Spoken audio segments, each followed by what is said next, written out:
Hello বন্ধুরা, আজকে আমি আপনাদের বানিয়ে দেখাবো কচু বাটা।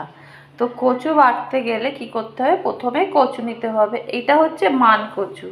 মানকচুটা অনেক বড় হয়, তো সেই জন্য আমি এখানে অল্প একটুখানি কেটে নিয়েছি। এটা 250 গ্রাম মানকচু আছে। লাগবে কি কাঁচা লঙ্কা, তার সাথে লাগবে হচ্ছে সর্ষে। আমি এখানে 2 রকম সর্ষে নিয়েছি, কালো সর্ষে আর এই হলুদ সর্ষে 2 চামচ 2 চামচ। আর লাগবে হচ্ছে মিষ্টি, আর লাগবে হচ্ছে এই নারকেলের আধ ভাঙা, আর লাগবে হলুদ গুঁড়ো, আর স্বাদ মতো নুন, আর লাগবে সর্ষের তেল। তো সবার প্রথমে কি করতে হবে, এই কচুটাকে ভালো করে খোসা ছাড়িয়ে নিতে হবে, নিয়ে ভালো করে কুচিয়ে নিতে হবে, নিয়ে মিক্সিতে আমি এটাকে পেস্ট করব। নারকেলটা দিয়েই পেস্ট করব। নারকেলটাও আমি ছোট ছোট করে টুকরো করে নেব। আমি তাহলে সবার আগে এই কচুটা আর নারকেলটা কুচিয়ে নেব। দেখুন তাহলে কচুটা আমি এইভাবে কুচিয়ে নিয়েছি, নারকেলটাও এইভাবে কুচিয়ে নিয়েছি। এইবার এইগুলোকে নিয়ে একসাথে মিক্সারের মধ্যে আমি দিয়ে দেব। সবগুলো দিয়ে এই সর্ষে আর কাঁচা লঙ্কাটাও দিয়ে দেব। আপনারা যতটা ঝাল খেতে চান সেই হিসাবেই আপনারা ঝালটা দেবেন। এইবার এইগুলো সব দিয়ে আমি ভালো করে পেস্ট করে নেব।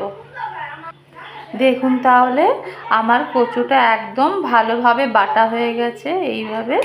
এইবার আমি করব কি, এই সর্ষের তেল, এই কড়াইটা আমি গরম করে নিয়েছি। এইবার এই কড়াইয়ের মধ্যে আমি সর্ষের তেলটা দিয়ে দেবো আন্দাজ মতন, যতটা লাগবে ততটাই দেব। তেলটা আমার গরম হয়ে গেছে। এইবার আমি এই কচু বাটাটা এই তেলটার মধ্যে দিয়ে দেব। বেশি তেল কিন্তু লাগে না, কিন্তু এই সর্ষের তেল এটা ধরে নিন 4 থেকে 5 চামচ মতন আমি তেল দিয়েছি। এইবার গরম হয়ে গেছে। এইবার আমি এই কচু বাটাটা এর মধ্যে ঢেলে দেব।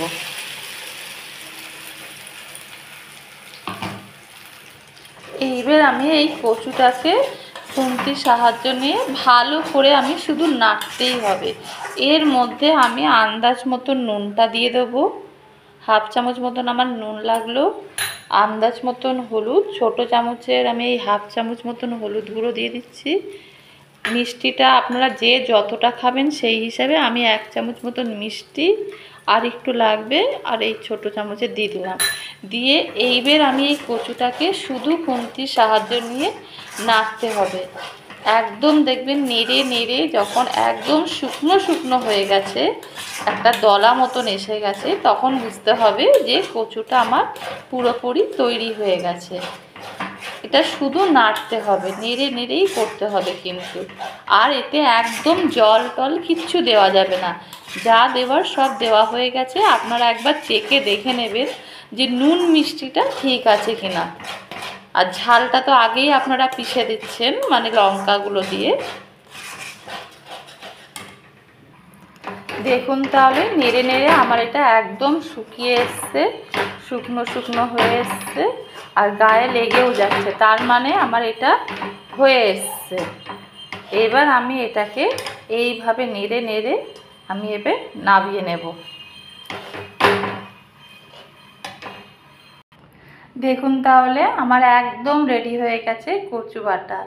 এই কচু বাটাটা শুকনো ভাতে গরম গরম মেখে খেতে কিন্তু খুব ভালো লাগে।